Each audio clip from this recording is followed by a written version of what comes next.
কেমন আছো সুপ্রিয় শিক্ষার্থীবৃন্দ? আবার তোমাদের সামনে হাজির হয়েছে আমাদের হিসাব রক্ষণ অর্থাৎ দৃশ্যমান অদৃশ্যমান সম্পদের হিসাব রক্ষণ বা হিসাব সংরক্ষণ অষ্টম অধ্যায় হিসাব বিজ্ঞান প্রথম পত্র এই বিষয়টির বা এই চ্যাপ্টারের আমাদের তৃতীয় ক্লাস। এর আগে আমি 8, 9, 10 তিনটা ক্লাস কন্ডাক্ট করেছি এই চ্যাপ্টারের উপর। আশা করছি তোমরা ওই তিনটি ক্লাস করে আজকের এই ক্লাসে তোমরা যুক্ত হবে, তাহলে তোমাদের কাছে বিষয়টি একদম ক্রিস্টাল ক্লিয়ার হয়ে যাবে। তো আমাদের আজকের এই বিষয়টি হচ্ছে প্রথমত এমসিকিউ বেসড। আসলে আমরা আজকে বিভিন্ন বোর্ডের যত এমসিকিউ প্রশ্ন এসেছে, গুরুত্বপূর্ণ এমসিকিউ প্রশ্ন, সেগুলো আমরা সমাধান করব, সেগুলো সমাধান করার চেষ্টা করব। পরবর্তীতে আমাদের ক্লাস 12 সেটাও কিন্তু এমসিকিউ বেসড। এই যে গুরুত্বপূর্ণ যে এমসিকিউ গুলো, গুরুত্বপূর্ণ নৈবিত্তিক প্রশ্নাবলী, এগুলো আমি সমন্বিত করেছি তোমাদের এইচএসসি পরীক্ষার জন্য। আসলে এইচএসসি পরীক্ষাতে এই প্রশ্নগুলো খুব বেশি আছে, বারংবার একই প্রশ্ন রিপিট হয় এবং শুধুমাত্র অ্যামাউন্টটা চেঞ্জ হতে পারে, তবে ম্যাথ একই। সেই সরলরৈখিক পদ্ধতি, স্থির কিস্তি পদ্ধতি, সেই বর্ষ সংখ্যার পদ্ধতি, উৎপাদন একক পদ্ধতি, ক্রমহ্রাসমান জেড পদ্ধতি, ওই বিষয়গুলো একই রকমই থাকে, শুধুমাত্র নিয়মটা এক থেকে শুধুমাত্র সূত্রগুলো একটু রিপিট হয় অথবা সূত্রগুলো চেঞ্জ হয়, অথবা আমাদের এই একই প্রশ্ন ধরন এক, প্রশ্নের প্যাটার্ন সেম, একই রকম প্রশ্ন আসে। একটু ক্লাসটা মনোযোগ দিয়ে করো ভাইয়ার সাথে, আশা করি ব্যাপারটা একেবারে তোমাদের কাছে সহজ হয়ে যাবে। আসো, প্রথম এই যে প্রশ্ন, এটা কিন্তু আমাদের সেই প্রথম লেকচার 8 এর মধ্যে ছিল যে আমরা অদৃশ্যমান সম্পদের, এই যে দৃশ্যমান সম্পদের, অদৃশ্যমান সম্পদের বা শূন্যীকরণ কাকে বলে, প্রাকৃতিক সম্পদের ক্ষেত্রে কি করা হয়, সম্ভোগ কি, নিঃশেষকরণ কি, এই বিষয়গুলো আমি প্রথম ক্লাসে থিওরিতে ক্লিয়ার করে দিয়েছিলাম। তাহলে আমরা জানি অবচয় কোনো মূল্যায়ন প্রক্রিয়া নয়, অবচয় একটি ব্যয় বন্টন প্রক্রিয়া। অবচয়ের মাধ্যমে ঐতিহাসিক ক্রয় মূল্য নীতি অনুযায়ী অর্জন মূল্যে একটা স্থায়ী সম্পদকে দেখাতে হয়। শিক্ষার্থী বন্ধুরা একটু মনোযোগ দাও, একটু ফোকাস করো। আমরা অবচয়কে বলতে বুঝাই কি, অবচয়টা আসলে কি, জিনিসটা কি? অবচয় একটা ব্যয় বন্টন পদ্ধতি, ব্যয় বন্টন প্রক্রিয়া। ইহার মাধ্যমে কোনো মূল্যায়ন হয় না, এটা কোনো ইভ্যালুয়েশন প্রসেস নয়, এটা একটা ব্যয় বন্টন প্রক্রিয়া। তাহলে অদৃশ্যমান সম্পদের ব্যয় বন্টন কি? আমরা জানি তিনটা বিষয়। যদি বলা হয় দৃশ্যমান সম্পদের ব্যয় বন্টন প্রক্রিয়া, তাহলে অবচয়। যদি বলা হয় অদৃশ্যমান সম্পদের ব্যয় বন্টন প্রক্রিয়া, তাহলে অবলোপন। যদি বলা হয় প্রাকৃতিক সম্পদের ব্যয় বন্টন প্রক্রিয়া, তাহলে ডেফিনেটলি হবে নিঃশেষকরণ, শূন্যকরণ অথবা শূন্যীকরণ অথবা সম্ভোগ, একই কথা। সম্ভোগ, নিঃশেষকরণ বা শূন্যীকরণ বা শূন্যকরণ একই কথা, তবে এগুলো প্রাকৃতিক সম্পদের জন্য। ট্রেডমার্ক, গ্রন্থসত্ত্ব, মেধাসত্ত্ব অথবা কপিরাইট, এই বিষয়গুলো সব অদৃশ্যমান স্থায়ী সম্পদ। সুনাম, গুডউইল, এটা একটা অদৃশ্যমান স্থায়ী সম্পদ। এই সুনামের জন্য, ট্রেডমার্কের জন্য অথবা ইজারের সম্পত্তির জন্য এগুলোকে তুমি অবচয় বের করবা না। কিন্তু যদি বলা হয় অদৃশ্যমান সম্পদের অবচয়, তাহলে আমাদের কি বের করতে হবে? অবলোপন। অবচয় বের করলে হবে না। তাহলে অদৃশ্যমান সম্পদের ব্যয় বন্টন প্রক্রিয়া, রাজশাহী বোর্ড 2024, অ্যান্সার কি? অবলোপন, শেষ। আর যদি বলা হয়তো দৃশ্যমান সম্পদের ক্ষেত্রে ব্যয় বন্টন প্রক্রিয়া কোনটি, তাহলে অবচয়। যদি বলা হতো প্রাকৃতিক সম্পদের ব্যয় বন্টন প্রক্রিয়া, তাহলে বলা হতো শূন্যীকরণ অথবা সম্ভোগ অথবা নিঃশেষকরণ। কি কি হবে ভাইয়া? আমি আবার বলে দিচ্ছি, সম্ভোগ হতে পারে, নিঃশেষকরণ হতে পারে। সিনোনিম গুলো যদি তুমি না জানো, তাহলে ভাইয়া you are in a deep travel. তোমাকে সিনোনিম জানতে হবে, তোমাকে সিনোনিম জানতেই হবে। তুমি যদি সিনোনিম না জানো, তাহলে পরীক্ষার মধ্যে যখন প্রশ্নটা একটু ঘুরিয়ে আসবে, শব্দটা একটু ঘুরিয়ে আসবে, বা সমার্থক শব্দ দিয়ে যদি তোমাকে প্রশ্ন করা হয়, বলা হলো বলো ভাইয়া অধমর্ণ কোন হিসাবে যাবে, তুমি বলে দিলা ভাইয়া ক্রেডিট যাবে। কেন? অধমর্ণ তো আসলে দেনাদার হিসাব। বলা হলো পুস্তক ঋণ, তুমি শিখেছো ঋণ মানেই ক্রেডিট, শেষ। পুস্তক ঋণ তো ক্রেডিট না। তুমি শিখেছো ঋণ মানে কি, ঋণ মানে ক্রেডিট, ব্যাস। ঋণ মানে ক্রেডিট দিয়ে দিছো, দিবে কাটা। কেন কাটা? কারণ ঋণ মানে ক্রেডিট, ঠিক আছে, কারণ ঋণপত্র তো একটা দায়, তো ঋণ মানে তো ক্রেডিট হবেই, দায় বাড়লে ক্রেডিট হয়। কিন্তু তোমাকে তো ঋণ বলে নাই, তোমাকে বলা হয়েছে পুস্তক ঋণ বা বই ঋণ। কি বলা হয়েছে? পুস্তক ঋণ। তো পুস্তক ঋণ মানে কি ভাইয়া? দেনাদার। পুস্তক ঋণ মানে দেনাদার। এখন তুমি তো ভেবে বসে আছো ঋণ দায়, তো হবে না তো। তাই তোমাকে বুঝতে হবে পুস্তক ঋণের সমার্থক শব্দ কি? দেনাদার। তো দেনাদার তো একটা সম্পদ ভাইয়া, তাহলে সম্পদ হলো এটা কি হবে? ডেবিট। আবার তোমাকে বলা হয়েছে মন্দ ঋণ। কি বলা হয়েছে ভাইয়া বলো তো? মন্দ ঋণ। তাহলে মন্দ ঋণ তো অলওয়েজ ডেবিট। মন্দ ঋণ তো ডেবিট হবেই, কারণ মন্দ ঋণ মানে হচ্ছে সেই টাকা যেই টাকা দেনাদার থেকে আমি কখনো আদায় করতে পারবো না, অর্থাৎ অনাদায়ী পাওনা বা কুঋণ বা মন্দ ঋণ, একই কথা। সব সময় ঋণ মানেই ক্রেডিট, ঋণ মানেই ক্রেডিট, ব্যাপারটা তো এমন নয়। মুখস্থ বিদ্যা দিয়ে কতদিন চলবে? তাই মুখস্থ নয়, বুঝে বুঝে সলভ করতে হবে এবং তোমাকে সমার্থক শব্দ মাথায় রাখতে হবে। সব ঋণ মানেই ক্রেডিট, এই কথা বাদ। তুমি সবসময় শুনেছো সঞ্চিতি, যত সঞ্চিতি পৃথিবীতে আছে সব কি? সব ক্রেডিট। কেন? প্রদবিল বাট্টা সঞ্চিতি, পাওনাদার বাট্টা সঞ্চিতি, এগুলো তো ডেবিট। তাই কোনগুলো ডেবিট কোনগুলো ক্রেডিট, কেন ডেবিট কেন ক্রেডিট, এই বিষয়গুলো আসলে তোমাকে মাথায় রাখতে হবে, বুঝে বুঝে অঙ্ক সলভ করতে হবে এবং সমার্থক শব্দগুলো মাথায় রাখতে হবে। আসো তাহলে আমরা বুঝতে পারলাম যে এই 1 নাম্বার অদৃশ্যমান সম্পদের ব্যয় বন্টন প্রক্রিয়া, এটার ব্যয় বন্টন প্রক্রিয়া যদি দৃশ্যমান হয় তাহলে অবচয়, যদি অদৃশ্যমান হয় তাহলে অবলোপন, আর যদি প্রাকৃতিক সম্পদ হয় যেমন কয়লা, গ্যাস, পেট্রোলিয়াম ইত্যাদি যদি হয় তাহলে সেই ক্ষেত্রে আমরা শূন্যীকরণ বা নিঃশেষকরণ দিতাম। আচ্ছা, আর আবন্টন কোনো ব্যয় বন্টন প্রক্রিয়া নয়। 2 নাম্বার প্রশ্ন, নিচের কোনটি অদৃশ্যমান সম্পত্তি? এটা যে কেউ জানে, সুনাম, এটা আমরা জানি। যে সকল সম্পত্তি আসলে আমরা দেখতে পাই না, ছুঁতে পাই না, যেটা এক্সিস্ট করে কিন্তু যেটার একটা ভিত্তিমূল্য রয়েছে, মূল্য রয়েছে কিন্তু আসলে আমরা দেখতে পাই না, সেগুলো হচ্ছে আমাদের বিজনেসের জন্য অদৃশ্যমান স্থায়ী সম্পদ। অদৃশ্যমান স্থায়ী সম্পদ মনে রাখতে হবে। সুনাম, তারপরে ট্রেডমার্ক হতে পারে, গ্রন্থসত্ত্ব হতে পারে, মেধাসত্ত্ব হতে পারে, প্যাটেন্ট হতে পারে, অনেক ধরনের অদৃশ্যমান সম্পত্তি রয়েছে আমরা জানি।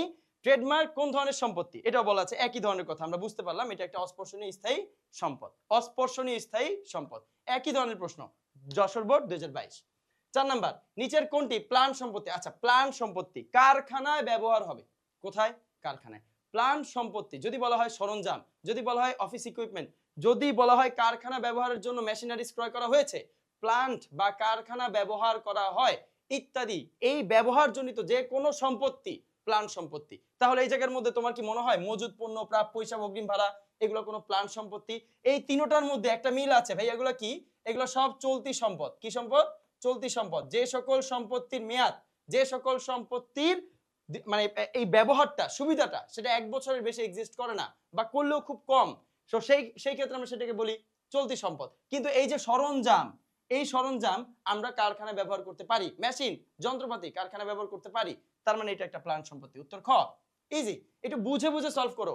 আমরা সবসময় কোনটা উত্তর ওইটা দাগাই, কেন এটা উত্তর না, ক কেন উত্তর হলো না, খ কেন উত্তর হলো না এবং ঘ কেন উত্তর হলো না সেটা আমাদের বুঝতে হবে এবং ওগুলোকে বাদ দিতে হবে এবং তোমাকে খ অ্যান্সার করতে হবে, যেটা উত্তর সেটা তুমি আলটিমেটলি ফাইন্ড আউট করলা। এই যে এইভাবে তুমি এমসিকিউ সলভ করার ফলে আসলে তুমি কিন্তু এমসিকিউ এই একটাই শিখছো না, 4টা অপশনকে তুমি শিখলা। এই 4টা অপশনকে তুমি শিখলা, পরবর্তীতে যদি এই 3টা অপশন দিয়ে যদি কখনো প্রশ্ন আসে তুমি সেটাও পারবা। তাই তোমাকে প্রতিটি অপশন মনোযোগ দিয়ে শিখতে হবে।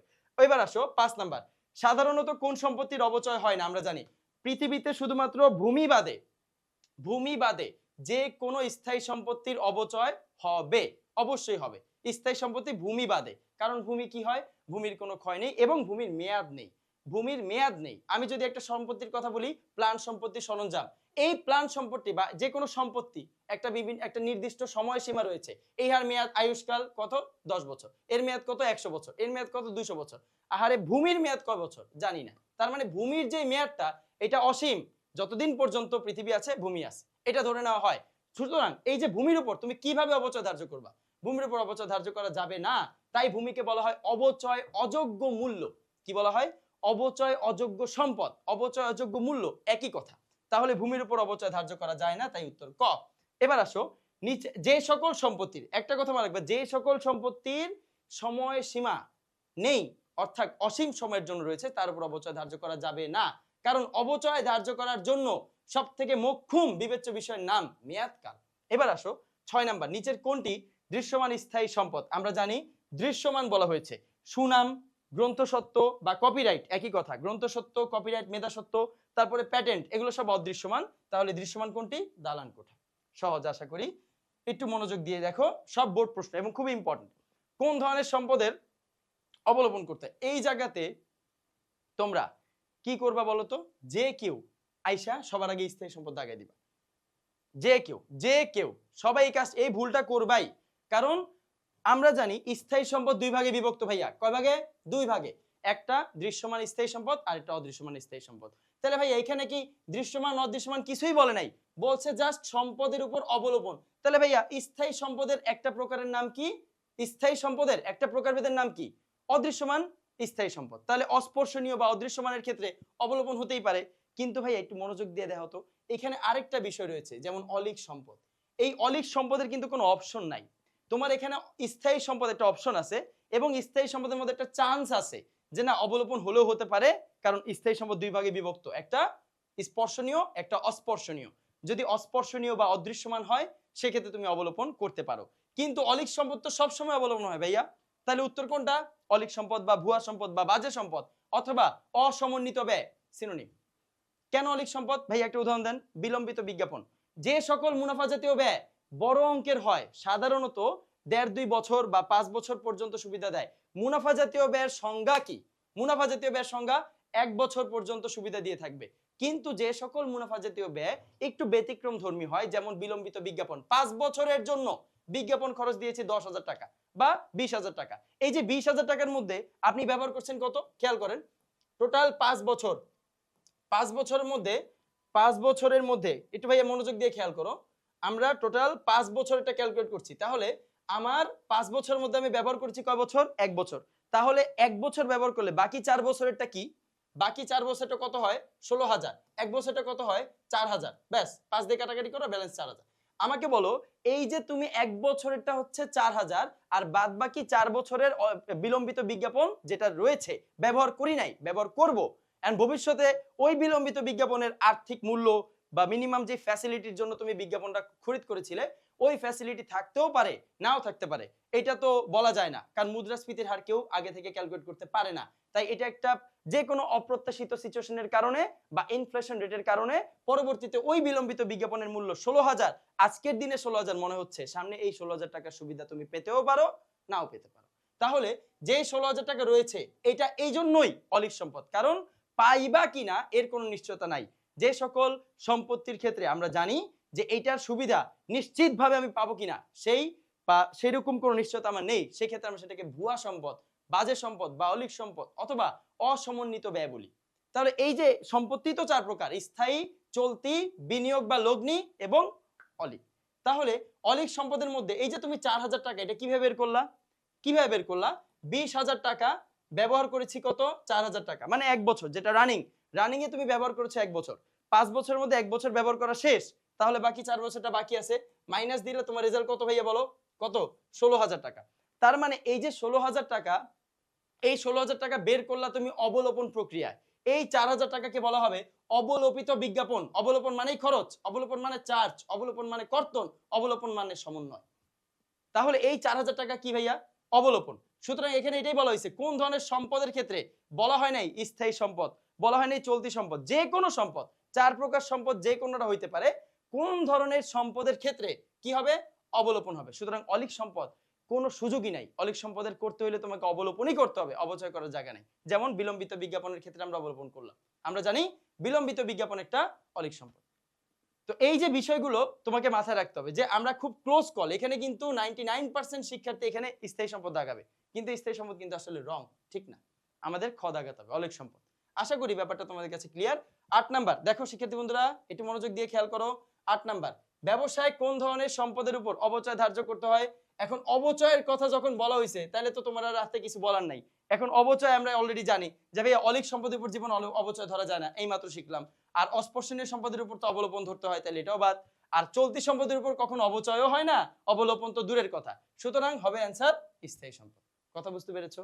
বাদ দাও, বাদ দাও, বাদ দিতে শিখো, তাহলে পারবা। এবার আসো স্থায়ী সম্পদের মূল্যায়নের নীতিমালা।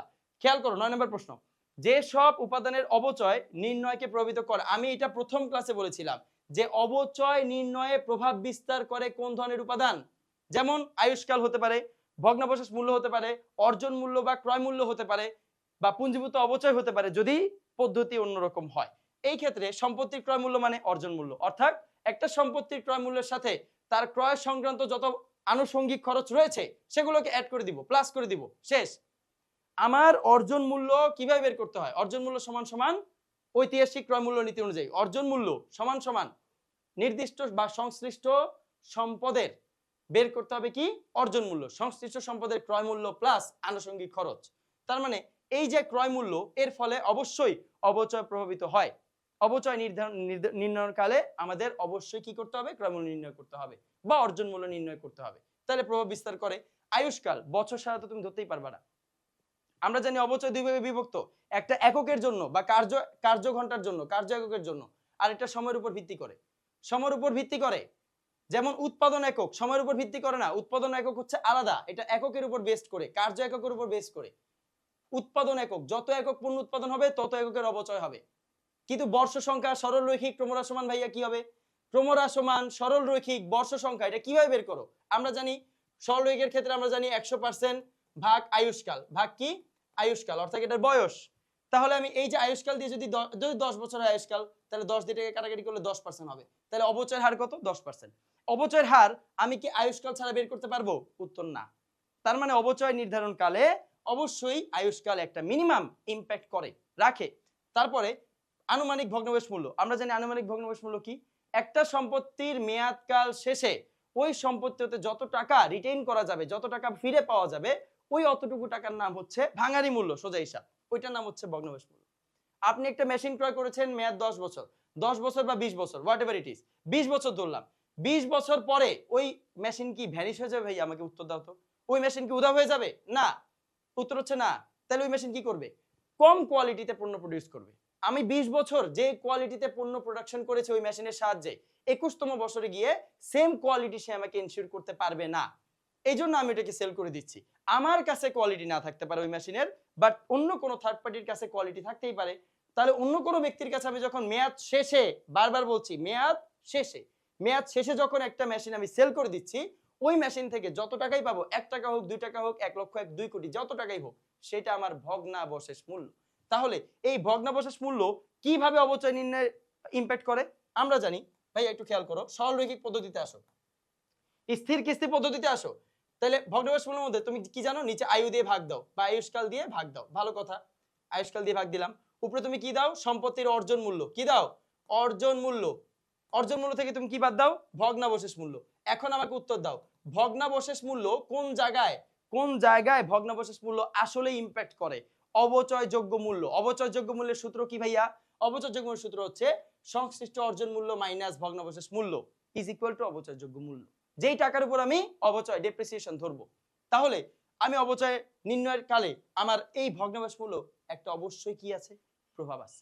এই ভগ্নাবশেষ মূল্য প্রভাব বিস্তার করে। তাহলে উত্তর কোনটা ভাইয়া? 1, 2, 3 সব ঘ, উত্তর ঘ। আশা করি তোমরা বুঝতে পেরেছো। তার পরবর্তীতে নিচের কোনটি অবচয় ধার্যের অভ্যন্তরীণ কারণ? আসো এই বিষয়টা এখনই সলভ করব। তারপরে ডিরেক্ট আবার 31 নম্বর এমসিকিউ, তারপরে ডিরেক্ট 31 নম্বর এমসিকিউ। অবচয় ধার্যের অভ্যন্তরীণ কারণের নামটা আগে শোনো। সময় অতিবাহিত ক্ষয়, 2 নাম্বার ব্যবহারজনিত ক্ষয়, 3 নাম্বার নিঃশেষকরণ বা সম্ভোগ বা শূন্যকরণ বা শূন্যীকরণ বা শূন্যকরণ, একই কথা। এই তিনটা বিষয় অবচয় ধার্যের অভ্যন্তরীণ কারণ। তিনটাই অবচয় ধার্যের অভ্যন্তরীণ কারণ। এই তিনটা কি কি? সময় অতিবাহিত ক্ষয়, ব্যবহারজনিত ক্ষয় বা ব্যবহারজনিত ক্ষতি, আমরা জানি সম্পত্তি ব্যবহারজনিত ক্ষয় বা ক্ষতিকে আমরা অবচয় নামে ধার্য করি, এবং নিঃশেষকরণ বা সম্ভোগ বা শূন্যকরণ, শূন্যীকরণ, এগুলোও কি? অবচয় ধার্যের অভ্যন্তরীণ কারণ। তাহলে ভাই অবচয় ধার্যের বাহ্যিক কারণ কি? অবচয় ধার্যের বাহ্যিক কারণটা কি ভাইয়া বলেন তো? অবচয় ধার্যের বাহ্যিক কারণ হচ্ছে, খেয়াল করেন, অবচয় ধার্যের বাহ্যিক কারণ 1 নাম্বার, আমি যদি বাহ্যিক কারণের কথা বলি, অব্যবহৃত মানে অব্যবহারজনিত ক্ষয়, অব্যবহৃত জনিত বা অব্যবহৃত কারণে যে ক্ষয় হয়, সেটা ব্যবহার না করার ফলে, একটা সম্পত্তি ব্যবহার না করার ফলে ওই সম্পত্তি বসে বসে জং লেগে যায়, ওই সম্পত্তি ব্যবহার করার মতো উপযোগী থাকে না, অনুপযোগী হয়ে পড়ে। অর্থাৎ একটা সম্পত্তি ব্যবহার করা উচিত, যতটুকু সময়কাল তার দিয়েছে ততটুকু সময়কাল পর্যন্ত, যদি ওই সম্পত্তিকে আমি ব্যবহার না করে অব্যবহৃত অবস্থায় ফেলে রাখি, তাহলে ওই সম্পত্তির যে ক্ষয় বা ক্ষতি হয় সেটা সম্পত্তির দোষ নয়, সেটা বাহ্যিক কারণ। সেটা কি? বাহ্যিক কারণ। তাহলে এটা একটা বাহ্যিক কারণ। অবচয় ধার্যের একটা বাহ্যিক কারণের নাম হচ্ছে অব্যবহৃতজনিত ক্ষয়। 2 নাম্বার অপ্রচলন। কি ভাইয়া? অপ্রচলন কি আবার? অপ্রচলন মানে দুইটা কারণ মনে রাখবা। অপ্রচলন মানে দুইটা কারণ। 1 নাম্বার টেকনোলজিক্যাল ডেভেলপমেন্ট, হতে পারে আমার প্রযুক্তি চেঞ্জ হয়ে গেছে, আমি আগে যেই প্রযুক্তি মেশিন ক্রয় করেছিলাম, এখন নতুন প্রযুক্তি এসেছে, এর ফলে আমার আগের প্রযুক্তি বিলোপ সাধন হয়েছে, আগের প্রযুক্তি আর এখন ব্যবহৃত হচ্ছে না, অর্থাৎ র্যাডিক্যাল একটা চেঞ্জ হয়েছে। এই জায়গার মধ্যে আমার আগের প্রযুক্তি চেঞ্জ হয়ে গেল, এখন নতুন প্রযুক্তি সবাই ব্যবহার করছে, এর ফলেও একটা বাজার থেকে যে অবচয়টা ধার্য করা হয় মেশিনের বা স্থায়ী সম্পত্তির, সেটাকে বলা হয় অপ্রচলন। একটা হচ্ছে টেকনোলজিক্যাল চেঞ্জ। 2 নাম্বার কি ভাইয়া? বাজারে চাহিদাই নাই, ভোক্তার আগে এই মেশিনের চাহিদা, ভোক্তাদের কাছে এই মেশিনের একটা মিনিমাম রিকোয়ারমেন্ট ছিল, একটা ডিমান্ড ছিল, এখন সে চাহিদা নেই, তাহলে এই দুইটা বিষয়কে বলা হবে অপ্রচলন। 3 নাম্বার কারণ হচ্ছে তোমার এই জায়গার মধ্যে বাজার দর। কি হবে ভাইয়া? বাজার দর। অর্থাৎ বাজারের যে প্রাইসটা সেই প্রাইসটা কমে গেছে বা সেই প্রাইসটা এখন নাই। আগে যেই মার্কেটে যে মিনিমাম একটা প্রাইস ছিল সেটা আর এখন নাই। তাহলে এটাও কিন্তু একটা বাহ্যিক কারণ। এবং 4 নাম্বার কারণের নাম কি ভাইয়া? 4 নাম্বার কারণ বলো। 4 নাম্বার কারণ হচ্ছে অপ্রত্যাশিত। কি হবে? অপ্রত্যাশিত বা অস্বাভাবিক। 4 নাম্বার কারণ অস্বাভাবিক। খেয়াল করো শিক্ষার্থী বন্ধুরা, অস্বাভাবিক অথবা অপ্রত্যাশিত যে কোনো কারণে। অর্থাৎ যদি ভূমিকম্প হয়, অর্থাৎ যদি কোনো বন্যা হয়, বন্যার ফলে অথবা যে কোনো প্রাকৃতিক দুর্যোগের ফলে বা কোনো সুনামি হলো, যে কোনো প্রাকৃতিক দুর্যোগের ফলে একটা মেশিন যে পরিমাণে ক্ষয় বা ক্ষতি হয় সেটা হচ্ছে অবচয় ধার্যের বাহ্যিক কারণ। সেটাকে বলা হয় অস্বাভাবিক বা অপ্রত্যাশিত ক্ষয় বা ক্ষতি। আশা করি তোমরা বুঝতে পেরেছো। এখন এখানে বলা হয়েছে নিচের কোনটি অবচয় ধার্যের অভ্যন্তরীণ কারণ নয়। তাহলে অবশ্যই বাকি এই তিনটা তো অভ্যন্তরীণ কারণ, কারণ নয় কোনটি? নয়। তাহলে উত্তর অপ্রচলন। উত্তর অপ্রচলন, কারণ অপ্রচলন কি? বাহ্যিক কারণ, এটা অভ্যন্তরীণ কারণ নয়। এবার আসো আমরা 31 নাম্বার প্রশ্নটা সলভ করি। আমরা 31 নাম্বার প্রশ্নটা সলভ করলে আমরা ভালো করে এটা বুঝতে পারবো। আসো এবার আসো 31 নাম্বার প্রশ্নে কি বলছে মনোযোগ দাও। বলা আছে কোনটি অবচয়ের বাহ্যিক কারণ। এবার কিন্তু আর অভ্যন্তরীণ কারণ চাই নাই, এবার বলছে বাহ্যিক কারণ। তাহলে আমাকে বলো তো, এই যে সম্ভোগ, সম্ভোগ তো অভ্যন্তরীণ কারণ ছিল, শূন্যীকরণ বা সম্ভোগ। তারপরে ব্যবহারজনিত ক্ষয় বা ক্ষতি, এটা অভ্যন্তরীণ কারণ ছিল। সময়ের আবর্তন মানে কি ভাইয়া? সময়ের আবর্তন মানে হচ্ছে সময় শেষ হয়ে যাওয়ার ফলে, সময় শেষ হয়ে যাওয়ার ফলে আমরা, সময় শেষ হয়ে যাওয়াটা আবার কি? ওই যে অব্যবহৃত জনিত। আমি বললাম অব্যবহার মানে আমি ব্যবহার করি নাই, অব্যবহৃত ভাবে এটাকে ফেলে রেখেছি, এটাকে ব্যবহার করি নাই, এটাকে ফেলে রেখেছি। না ব্যবহার করে বা অব্যবহৃত অবস্থায় ফেলে রাখলে সময় চলে যাবে না, এটাকে বলা হয় সময়ের আবর্তন। এই সময়ের আবর্তন হচ্ছে সম্পদের অব্যবহৃত অব্যবহৃত একটা ক্ষয় বা কারণ। তাহলে উত্তর কোনটা ভাইয়া? ডেফিনেটলি উত্তর কোনটা বলো? অপ্রচলন। উত্তর অপ্রচলন। আশা করি তোমরা বুঝতে পেরেছো উত্তর কোনটা? অপ্রচলন। কেন অপ্রচলন? কারণ ওই যে ভাই আমি লিখে দিয়েছিলাম, দেখো অলরেডি লিখে দিয়েছি যে অবচয় ধার্যের ক্ষেত্রে বাহ্যিক কারণের মধ্যে একটা কি? অপ্রচলন। শেষ। আমাদের এই বাহ্যিক অভ্যন্তরীণ নিয়ে একটা কোশ্চেন বোর্ডে আসবে, শেষ, অলরেডি শেষ। তাহলে আসো আমরা পরবর্তী স্লাইডে চলে যাই। আমাদের এবার ভালো করে উদ্দীপকটা দেখো, ম্যাথ, সহজ math, easy. Suman traders motor গাড়ি ৮০,০০০ টাকায় ক্রয় করেছে, বর্তমানে এর পুঞ্জীভূত অবচয়, এটা কি? অবচয় সঞ্চিতি বা পুঞ্জীভূত অবচয় কত? ৪৮,০০০ টাকা। এবার উক্ত ট্রেডার্স মোটর গাড়িটি অন্য একটা ট্রেডার্সের কাছে ৪০,০০০ টাকায় বিক্রয় করেছে। প্রশ্ন হচ্ছে গাড়ি বিক্রয় যেহেতু লাভ হলো না ক্ষতি হলো? আমাকে উত্তর দাও। লাভ হোক ক্ষতি হোক, পুস্তক মূল্য কই? পুস্তক মূল্য তো আগে বের করতে হবে।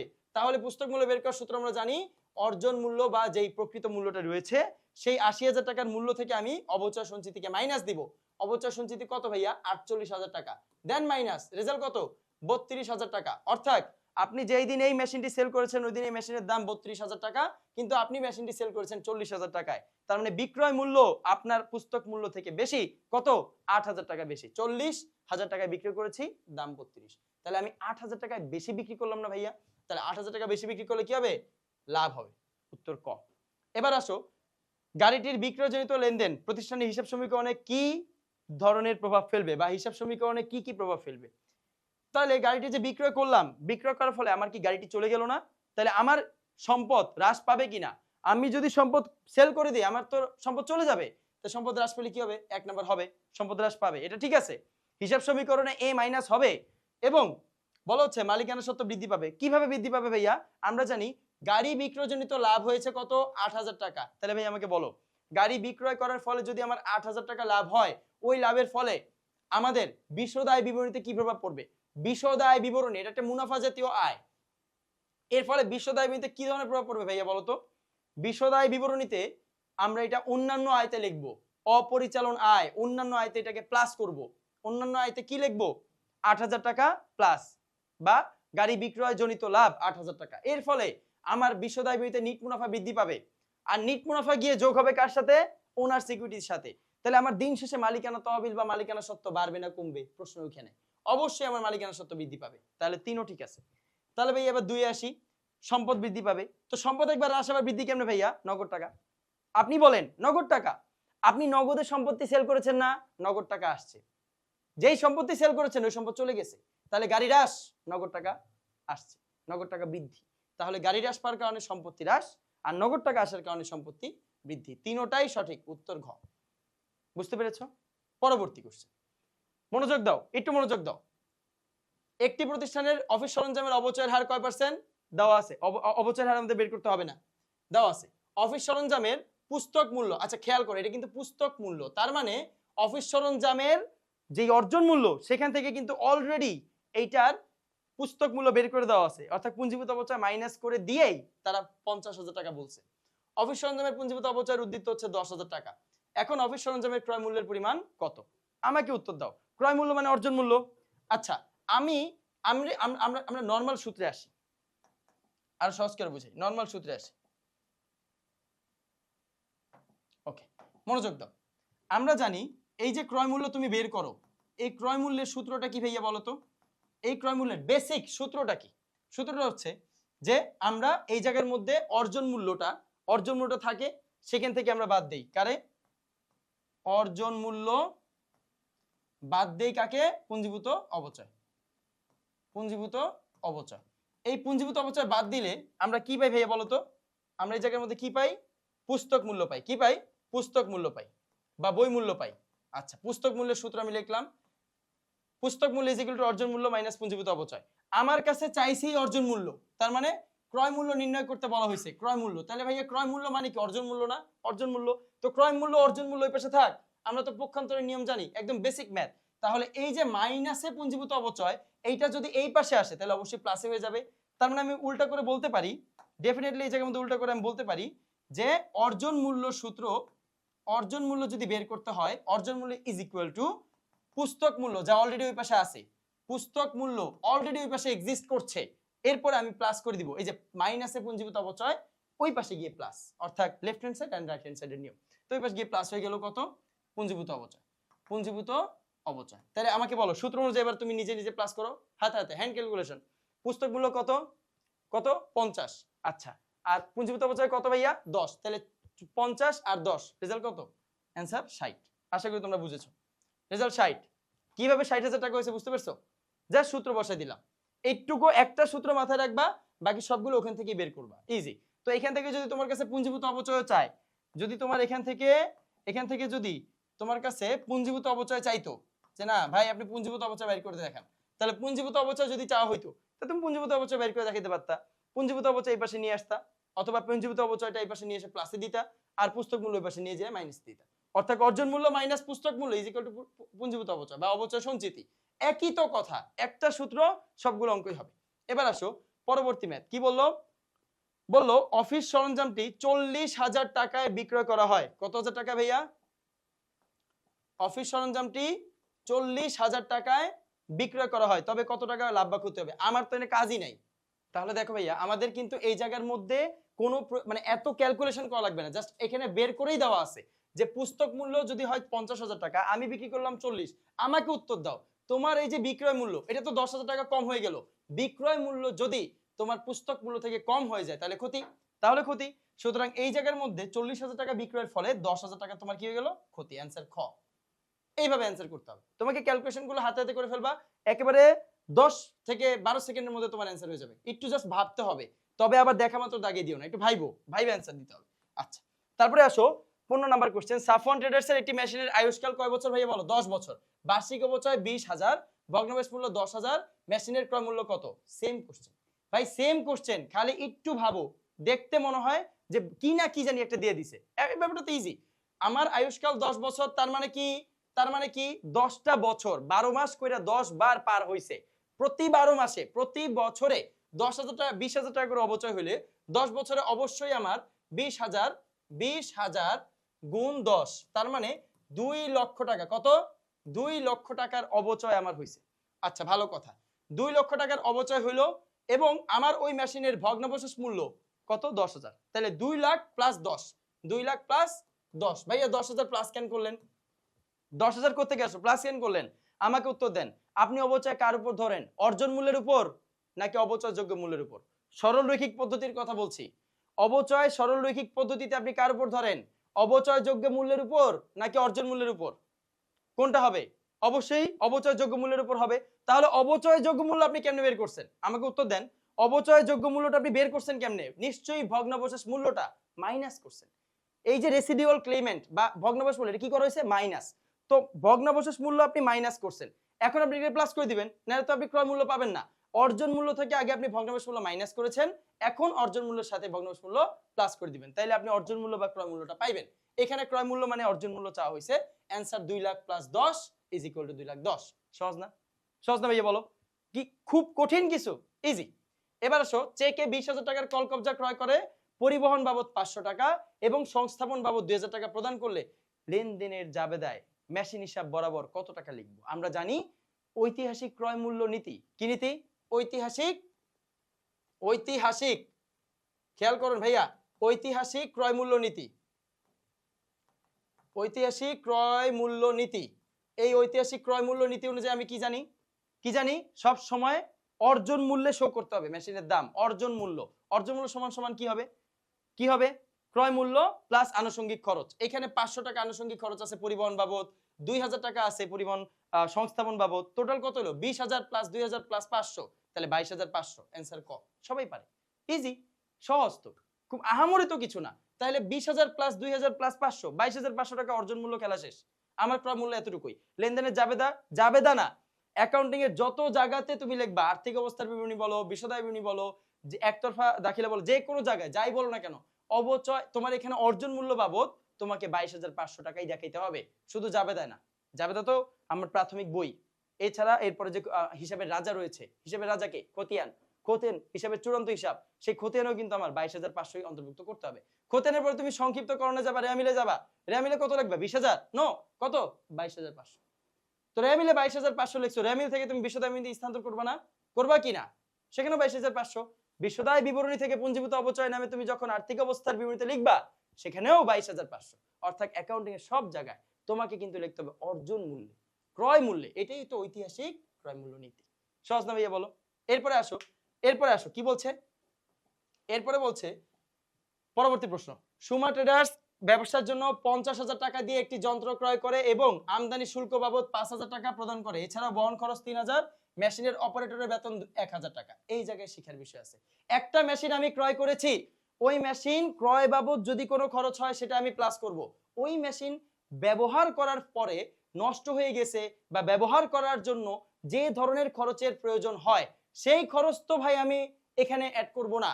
তুমি নিজে ভাবো, তুমি একটা কম্পিউটার কিনেছো বা একটা অফিস সরঞ্জাম ক্রয় করেছো, সেই অফিস সরঞ্জামটা চালানোর জন্য, রান করার জন্য তুমি একজন অপারেটরকে নিয়োগ দিলা, ওই অপারেটরের মাসিক স্যালারি 10 বা 20,000 বা 30,000 কিছু একটা আছে। এখন ওই মাসিক স্যালারি কি তুমি আসলেই ওই মেশিনের মূল্যের সাথে যোগ করবা? ওই বেতন কি তোমার মেশিন বাবদ হচ্ছে? ওইটা তো সে মেশিন কন্ডাক্ট করছে, মেশিন পরিচালনা করছে, তাই হচ্ছে। বাট মেশিনের দামকে তো সেই মূল্যটা বাড়াইলো না। অর্থাৎ তার বেতন যে 20,000 30,000 তুমি তাকে প্রোভাইড করছো, সেই বেতনের ফলে তো মেশিনের দাম বাড়ে নাই ভাইয়া, একটু মনোযোগ দাও। সুতরাং এই যে অপারেটরের বেতন 1,000 টাকা, এই 1,000 টাকার ফলে কি আমার এই যে সুমা ট্রেডার্স এর 50,000 কি 51,000 হয়ে যাবে? এই 1,000 টাকা কি 50 এর সাথে প্লাস হবে কিনা, প্রশ্ন হচ্ছে এইটা। কখনোই না। মেরামত করছো, মেরামত, আমি যন্ত্র মেয়াদ হচ্ছে 10 বছর, আমি 8 বছর বা 7 বছর ব্যবহার করে আমার ওই যন্ত্র কি করছি? নষ্ট করে ফেলছি। আমার যন্ত্র আমি নষ্ট করে ফেলছি। নষ্ট করে ফেলে যদি আমি এখন আবার রিপেয়ারিং করতে যাই, মেরামত করতে যাই, গ্যারেজে যাই, এখন ওই মেরামত বাবদ যে চার্জ, বিল দিতে হবে, সেই বিল বা সেই চার্জের ফলে কি আবার উক্ত সম্পত্তির দাম বাড়বে কি না? কখনোই বাড়বে না, কারণ সেই সম্পত্তি আপনি, এটা আনুষঙ্গিক খরচ বলতে আমরা বুঝাই ক্রয় মূল্য জনিত, ক্রয় জনিত। আপনি ক্রয় করতে গিয়ে যে সকল খরচ করেছেন জাস্ট এতটুকুই। ক্রয় করতে গিয়ে এখানে কি করছেন? আমদানি শুল্ক দিবেন, আসবে। ক্রয় করতে গিয়ে আপনি ট্যাক্স দিবেন, আসবে। ক্রয় করতে গিয়ে আপনি কর বা ভ্যাট দিবেন, আসবে। ক্রয় করতে গিয়ে আপনি এখানে বহন খরচ বা পরিবহন খরচ দিয়েছেন, আসবে। ক্রয় করতে গিয়ে আপনি মজুরি খরচ দিয়েছেন, আসবে। কিন্তু এইটা কেন আসবে? অপারেটরের বেতন কেন আসবে? 1,000 আসবে না, কোনো সুযোগই নাই। সুতরাং 1,000 এর ফলে মেশিনের দাম বাড়ে না। 50 প্লাস 5,000 টাকা আমদানি শুল্ক এবং 3,000 টাকার নাম বহন খরচ, টোটাল কত? 58,000 টাকা ডেবিট। মেশিন হিসাব 58,000 টাকা ডেবিট বা যন্ত্রপাতি হিসাব 58,000 টাকা ডেবিট। সুতরাং উত্তর গ। শেষ। ইজি ইজি করো, একেবারে সহজভাবে শেখার চেষ্টা করো।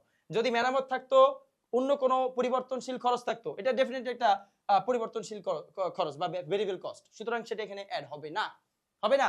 এখানে অ্যাড হবে ওয়ান টাইম কস্ট। আমদানি শুল্ক কি তুমি 50 বার দিবা? আমদানি শুল্ক কি 10 বার দিবা? তুমি তো আমদানি শুল্ক একবারই দিয়েছো। মেশিন ক্রয় করছো একবার, আমদানি শুল্ক দিছো একবার, ভ্যাট দিবা একবার, মজুরি দিবা একবার, পরিবহন দিবা একবার, সংস্থাপনও করবা একবার। সুতরাং এইখানে ওই অন্য কোনো ভেরিয়েবল কস্ট অ্যাড হওয়ার কোনো সুযোগই নাই। ওকে, তারপরে আসো, যদি বহন খরচকে আয় বিবরণীতে ডেবিট করা হয়, আচ্ছা বহন খরচকে আয় বিবরণীতে ডেবিট করা হয়, তাহলে সম্পত্তির মূল্য, খেয়াল করো এই জায়গায় আসলে বোঝানো হয়েছে কি, এটা একটু ট্রিকি কোশ্চেন, কোশ্চেনটা সহজ, একটু মনোযোগ দাও। বহন খরচ জানি কয় টাকা ভাইয়া বলো তো? 3000 টাকা। বহন খরচ কয় টাকা? 3000 টাকা। তাহলে আমার এই যে বহন খরচ 3000 টাকা, আমি এই মেশিনের সাথে না দিয়ে আমি বিশদ আয় বিবরণীতে দিব। বিশদ আয় বিবরণী, আয় বিনিময় বিশদ আয় বিবরণী। তো এইখানে যদি আমি 3000 টাকাকে না আনি, তাহলে আমার রেজাল্ট কত হইতো? 55। দ্যাট মিন্স আমার এই যে যন্ত্রের দাম 58 থেকে শিফট হলো 55 তে, তাহলে আমার 3000 টাকা দাম কমছে, 3000 টাকা সম্পত্তির দাম হ্রাস পাইছে। এই জন্য এই জায়গার মধ্যে লেখাই আছে 1 নম্বর অপশন, সম্পত্তির মূল্য 3000 টাকা হ্রাস পাবে। পাইছে তো, 58 থেকে 55 তে আসছে, পাই নাই? দাম হ্রাস পেয়েছে কিনা? তাহলে অবশ্যই 1 নম্বরটা উত্তর হবে, 1 নম্বর আসবে। তারপরে আসো, নিট মুনাফা 3000 টাকা হ্রাস পাবে। তোমার এই জায়গার মধ্যে তুমি অতিরিক্ত একটা ব্যয় লিখছো 3000 টাকা, এই ব্যয়টা তুমি পরিচালন ব্যয়তে লিখছো। বহন খরচ, মেশিন বাবদ বহন খরচ 3000 টাকা, ব্যয় যত বাড়বে আমার মুনাফা তো কমবে না ভাইয়া। কি করবে? মনোযোগ দাও, একটু মনোযোগ দাও, এদিকে খেয়াল করো। ব্যয় যদি আবার 3000 টাকা বাড়ে, যে এটা কি আসলে ব্যয়? এটা কি মুনাফা জাতীয় ব্যয়? এটা হচ্ছে একটা মূলধন জাতীয় ব্যয় বা মূলধনায়ন বা মূলধনী খরচ। মূলধনায়নটা বেশি অ্যাপ্রোপ্রিয়েট, এটা মূলধন জাতীয় খরচ বলার থেকে তোমাকে বলতে হবে এটা মূলধনায়ন। মূলধনায়ন কি? মূলধনায়ন সেই সকল ধরনের বড় ধরনের খরচ যা দীর্ঘমেয়াদী সুবিধা প্রদান করে। কি সুবিধা প্রদান করে? দীর্ঘমেয়াদী। আচ্ছা, এবং সম্পত্তির দাম বাড়ায়। তাহলে এই 3000 টাকার ফলে সম্পত্তির দাম বৃদ্ধি পেয়েছিল এবং বৃদ্ধি পাওয়া উচিত, বাট ভুলবশত যদি আমি বৃদ্ধি না করি, তাহলে সম্পত্তির দাম হ্রাস পাবে না? হ্রাস পাবে। আর ভুলবশত যদি আমি বিশদ আয় বিবরণীতে এটা ব্যয় হিসেবে দেখাই, তাহলে আমার নিট মুনাফা যতই হইতো ওইখান থেকে 3000 টাকা এখন কম দেখাবে না? যতই হইতো, ধরো যে নিট মুনাফা কত হইতো? 60,000 ধরলাম, কাল্পনিকভাবে ধরে নিলাম 60,000। 60,000 থেকে এখন 3000 টাকা অতিরিক্ত ব্যয় লেখার ফলে আমার আয় কমে গিয়ে দাঁড়াবে কত? 57। তাহলে বলো তো কোথায় 60 কোথায় 57? তাহলে আমার 3000 টাকা মুনাফা কমে যাচ্ছে। সুতরাং 2 নাম্বার অপশন ওকে, ঠিক আছে। এবার আর্থিক অবস্থার বিরুদ্ধে সম্পত্তির মূল্য অপরিবর্তিত থাকতো। কেমনে অপরিবর্তিত থাকবে আমার এটা একটু বুঝাও। আর্থিক অবস্থার বিবরণীতে সম্পত্তির মূল্য তো হ্রাস পেয়েছে, এই যে হ্রাস পেয়েছে, সম্পত্তির মূল্য 58 থেকে 55 তে আসছে। সুতরাং সম্পত্তির মূল্য কিভাবে আনচেঞ্জড থাকে, অপরিবর্তিত থাকে, আমাকে এটা বুঝাও। সুতরাং এই 3 নাম্বার অপশনটা কারেক্ট নয়, উত্তর 1 ও 2। আশা করি তোমাদের কাছে ব্যাপারটা স্পষ্ট, ক্লিয়ার। ওকে, স্থায়ী সম্পত্তির অর্জন মূল্যকে কি বলা হয়? মূলধন জাতীয় ব্যয়, এটা তো আমরা জানি, সে শুরুতেই জানি। স্থায়ী সম্পদ, যে সকল ব্যয়, যে সকল খরচ না ব্যয়, যে সকল ব্যয় দীর্ঘমেয়াদী সুবিধা প্রদান করে, বড় ধরনের খরচ হয়, সেগুলোকে আমরা কি বলি? যেগুলো অনিয়মিত হয়, অফকোর্স যেগুলো অনিয়মিত হয় সেগুলোকে আমরা মূলধন জাতীয় ব্যয় বলি। এখন একটা স্থায়ী সম্পত্তি তুমি বারবার কিনবা, তাহলে এটা মুনাফা জাতীয় হওয়ার কোনো প্রশ্ন নাই। মুনাফা জাতীয় ব্যয় হচ্ছে নিয়মিত হতে হবে। তাহলে মুনাফা জাতীয় আয় তো নাই। স্থায়ী সম্পত্তি ক্রয় করছো, অর্জন মূল্য মানে কি? ক্রয় করার পরে যেটা হয়েছে। তো ক্রয় করলে কি তোমার আয় হবে? তো এটা তো কোনোভাবেই সম্ভব না। আর মূলধন জাতীয় প্রাপ্তি, যেহেতু আয় হয় নাই, প্রাপ্তি হওয়ার কোনো সুযোগই নাই। সুতরাং উত্তর ক। কর্ণফুলী লিমিটেডের প্রতিষ্ঠানের যন্ত্রপাতির অপচয় 10%। কয় পার্সেন্ট? 10%। বলা আছে 30,000 টাকা পুস্তক মূল্যের একটি যন্ত্রের পুঞ্জীভূত অপচয় 20,000 টাকা। ময়মনসিংহ বোর্ড 21, ইজি, খেয়াল করো, ময়মনসিংহ বোর্ড 21 এসেছে যে পুঞ্জীভূত অপচয় 20,000 আর 10% অপচয় আর 30,000 টাকা পুস্তক মূল্য। এই কোশ্চেন কিন্তু একটু আগে আমরা সলভ করেছি, কাইন্ড অফ সেম, হুবহু একই জিনিস। বলছে যন্ত্রপাতি ক্রয় মূল্য কত, আমাকে উত্তর দাও। এই যে 30,000 টাকা করে তুমি বার্ষিক অপচয় পাইছো, এটা কি কতদিন পাইছো? এই জিনিসটা কতবার পাইছো? দিন না, কতবার পাইছো? এখানে 10% হারে অপচয় ধরে আমি এটা 30,000 টাকা পাইছি, ভালো কথা। আমার এখানে পুঞ্জীভূত অপচয় কত? 20,000 টাকা। আর একটা এই জায়গার মধ্যে আমার প্রশ্ন হচ্ছে যে এই যে 10%, এই জায়গার মধ্যে 30,000 টাকা অপচয় ধার্য করছে। দেখো 30,000 টাকা পুস্তক মূল্যের একটি যন্ত্রপাতির পুঞ্জীভূত অপচয় 20,000 টাকা।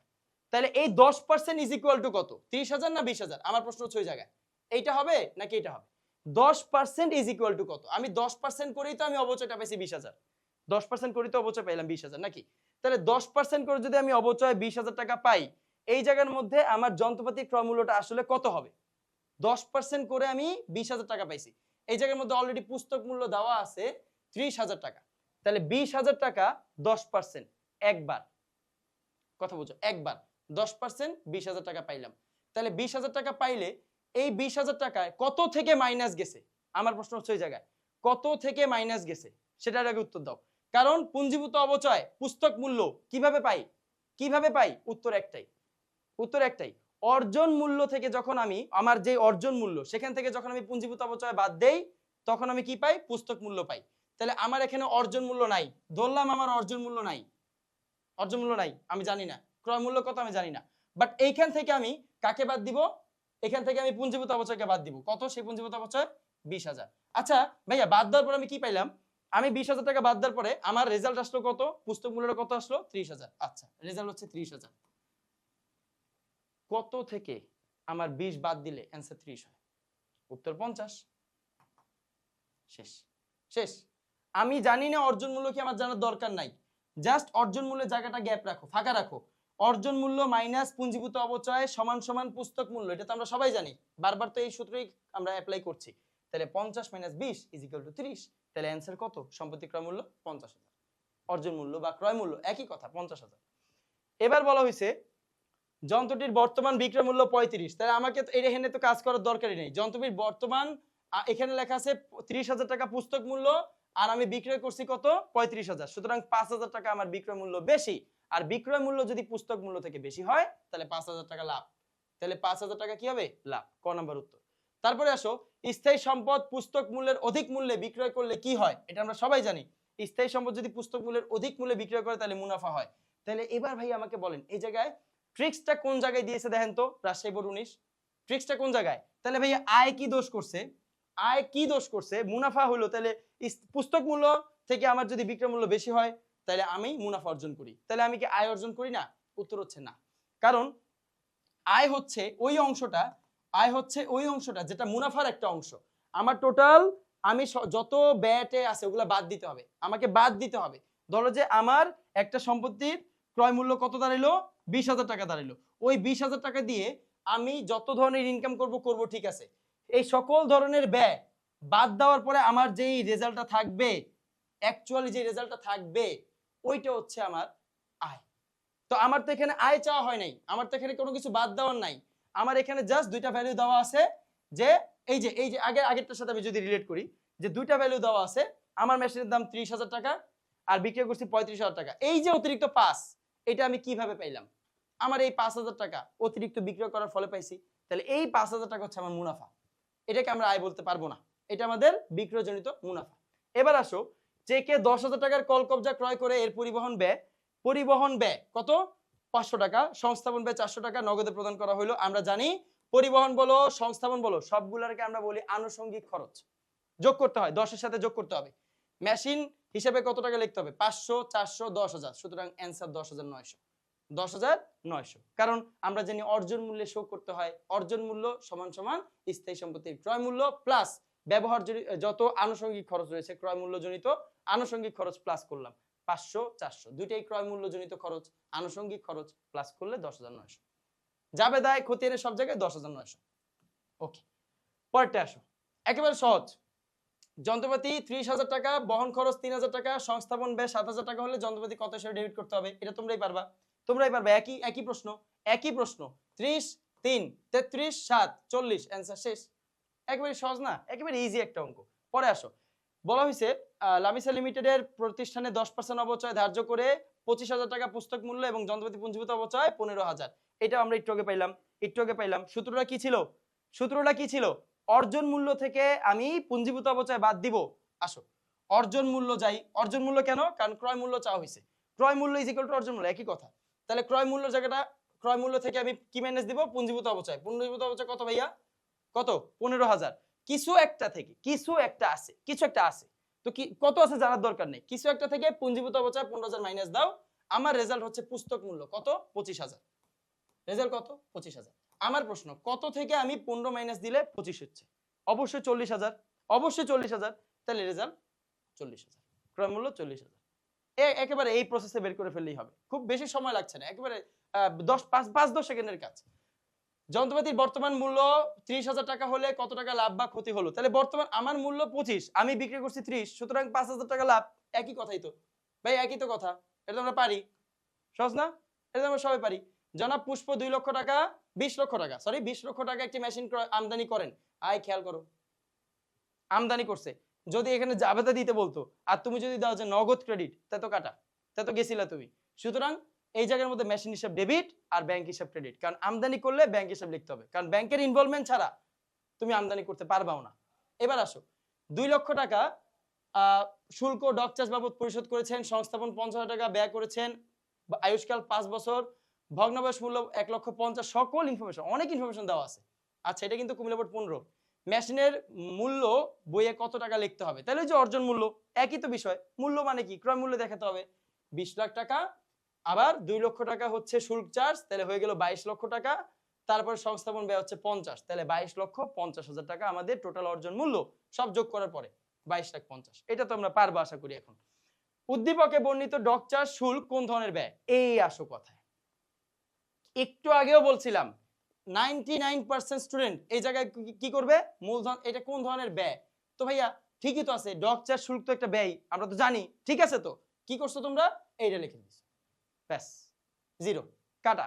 মূলধন জাতীয় ব্যয় না, এটা মূলধন আয়িত, দুটোর মধ্যে পার্থক্য আছে, কথা বোঝার চেষ্টা করো। এটা মূলধন আয়িত। মূলধন জাতীয় ব্যয় হচ্ছে যে কোনো স্থায়ী সম্পত্তি ক্রয়জনিত খরচ, যে কোনো বড় ধরনের খরচ, যে কোনো খরচ যেটা সারা বছর এবং 5-10 বছর অনেক বড় একটা সময়ের জন্য তোমাকে কি করবে, বেনিফিট দিবে, একটা ফ্যাসিলিটি দিবে, তোমাকে সুবিধা দিবে একটা বড় সময়ের জন্য। বাট মূলধন আয়িত, মূলধন আয়িত বলতে কি বোঝায়, যে সকল মূলধন জাতীয় ব্যয়ের ফলে একটা স্থায়ী সম্পত্তির মূল্য বৃদ্ধি পায়। মানে কি, মানে কি, আনুষঙ্গিক খরচ। যে সকল মূলধন জাতীয় ব্যয়ের ফলে স্থায়ী সম্পত্তির মূল্য ধীরে ধীরে বৃদ্ধি পায়, ওই সকল মূলধন জাতীয় খরচের নাম মূলধন, মূলধনায়িত, মূলধনায়িত। এটার অ্যান্সার কি হবে ভাইয়া বলো, এটার অ্যান্সার তাহলে এখন বলো, এখন তো শিখে ফেললা, এটার অ্যান্সার কি হবে, মূলধনায়িত। কি হবে, মূলধনায়িত। সুতরাং এখানে তোমার কোনোভাবেই ওই মূলধন জাতীয় দেওয়ার সুযোগ নাই, অ্যান্সার হবে মূলধনায়িত। ইজি না ভাই বলো, সহজ না? ওকে, এবার আসো। মিস তাহসিন একটি মোটর গাড়ি 50,000 টাকা ক্রয় করেছেন, বর্তমানে তার ক্রমযোজিত, ক্রমযোজিত মানে কি, আবার ক্রমযোজিত মানে কি, পুঞ্জীভূত অবচয়। ক্রমযোজিত অবচয়, অবচয় সঞ্চিতি, পুঞ্জীভূত অবচয়, পুস্তক মূল্য হ্রাস, অবচয়, একই তো কথা, সিনোনিম, সব সমার্থক শব্দ। তো বলা হয়েছে পুঞ্জীভূত অবচয়, যে 20,000 টাকা তিনি গাড়িটি 36,000 টাকায় বিক্রয় করলেন, আসো পুস্তক মূল্য বের করি, ওই একই কাহিনী, একই তো কাহিনী। 50,000 টাকা দাম, 20,000 টাকা ব্যবহার করে ফেলছি, সুতরাং এখন বর্তমান মূল্য কত, 30,000, আর বিক্রি করলাম কত, 36,000, সুতরাং 6,000 টাকা বিক্রয় মূল্য বেশি, তাই লাভ, তাই 6,000 টাকা লাভ, একদম সহজ। গাড়িটির বিক্রয়জনিত জাবেদা ক্রেডিট হবে, কি ক্রেডিট হবে, বিক্রয়জনিত জাবেদায় কি ক্রেডিট হবে, কি কি ক্রেডিট হবে, মোটর গাড়ি, মোটর গাড়ি তো বিক্রি করছো, মোটর গাড়ি বিক্রি করলে সম্পদ চলে যায়, সম্পদ চলে গেলে ক্রেডিট হবে, ঠিক আছে। মোটর গাড়ি এই ক্রমযোজিত অবচয় না, না সরি ভাইয়া, যখন তুমি একটা স্থায়ী সম্পত্তি বিক্রয় করবা তখন তুমি কোনোভাবেই পুঞ্জীভূত অবচয় বা ক্রমযোজিত অবচয়কে বা অবচয় সঞ্চিতিকে ক্রেডিট করতে পারবা না, কারণ ওই সম্পত্তির এতদিন ওইটার পুঞ্জীভূত অবচয় ক্রেডিট হলেও এখন স্টিল তোমার কাছে এই সম্পত্তিটা কিন্তু এখন তুমি বিক্রি করে দেওয়ার ফলে এই সম্পত্তি তোমার হাতে থাকছে না। তোমার হাতে উক্ত সম্পত্তি না থাকলে ওইটার যে অবচয় সঞ্চিতি হয়েছে সেটাকে বন্ধ করতে হবে। তাই অবচয়, পুঞ্জীভূত অবচয় সাধারণ যে ক্রেডিট, বন্ধ করলে হয়ে যায় ডেবিট। তাই ক্রমযোজিত অবচয়কে ক্রেডিট দেওয়ার কোনো সুযোগ নাই। তাহলে উত্তর কি, 1 ও 3। কেন, মোটর কার বিক্রয়জনিত লাভ হয়েছে, তো লাভ হলে তো তুমি ক্রেডিট করবাই।